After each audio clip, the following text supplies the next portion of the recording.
Guys, maghanda po tayo, no? Dito po tayo sa sakahan. Patungkol po ito sa lindol. Mga idol, nakita ng ating kaibigan, 3 beses po ngayon ang paggalaw sa lupa. Kaya hinabol tayo dito sa sakahan natin kung saan tayo mangunguha ng mga puso para tanggalin, para hindi mapasukan ng bakterya. Ngunit nagulat ako sa impormasyon na to. Dahil pinapahanda po ang Luzon ngayon ng ating kaibigan. Part ng Luzon, sa Pangasinan mayroon pong paglindol. Kaya tandaan po natin itong babala ng ating kaibigan. Dahil po nangyayari na po ang hinulaan ng ating kaibigan mula ng nilindol po ang Indonesia at China. Sabi ng ating kaibigan, may susunod pa na mas malakas. 7 point nalaman talaga ni kaibigan na yun po. Ganun din po, kalakas din po ang pagyanig kayo sa Venezuela. Kaya tandaan natin, kapag mayroon pong malakas na lindol sa ibang bansa, talagang mayroon pong tatapat na yan, kaibigan. Hindi lang po daw ang part ng Luzon ang maghanda, pati po ang Luzon, Visayas at Mindanao, ha.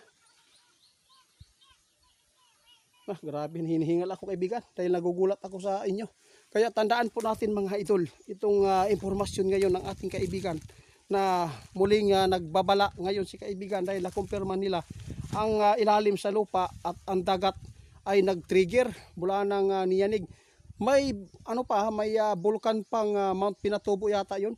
No, kung totoo man po yung mga balita dyan, ingat-ingat po tayo, mga idol. Dahil po sa mga impormasyon na nakakalap ng ating kaibigan, talagang ilang araw lang at linggo ang hinuhulaan yan, naganap na talaga. Sa lahat po ng malapit sa dagat, mga idol, tandaan ninyo, maging alisto. Laging mapagmasid kayo. Dahil hindi po natin alam kung ano po ang mangyayari po na mga kababalaghan po dito sa ating bansa dahil sa nagpapatuloy ang banta sa sakuna.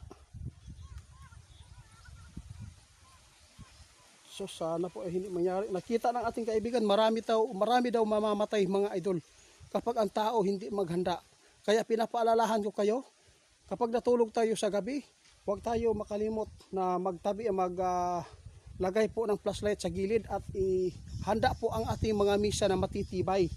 Huwag po tayo maghanda ng misa kung salamin man po ang dili, pwede na yung kahoy.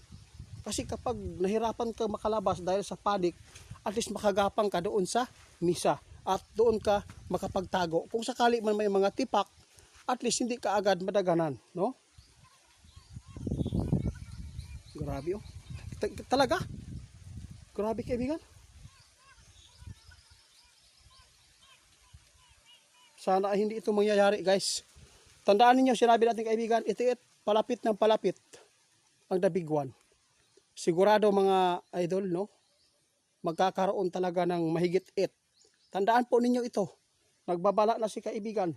Sa lahat ng makapanood sa ating video, pakishare na lang, mga idol. Huwag tayo magpapanik dahil po ang pagpapanik, isa din po ito sa kapahamakan. Oo, yung mga nagagalit sa mga video natin na nananakot daw, hindi po ito pananakot. Kitang-kita naman po natin ang nangyayari sa mundong ito. Ang lagi po yung tatandaan, ang ipinapaabot ng ating kaibigan, ito ay nakapasok sa kanilang kaharian po ng mga impormasyon para po maihatid po dito sa atin para papaghandaan natin ang pangyayari na hindi pa nangyayari. Emergency yun, mga idol, sabi ng ating kaibigan, ito emergency talaga ito. Mamayang gabi hindi pa natin alam kung saan.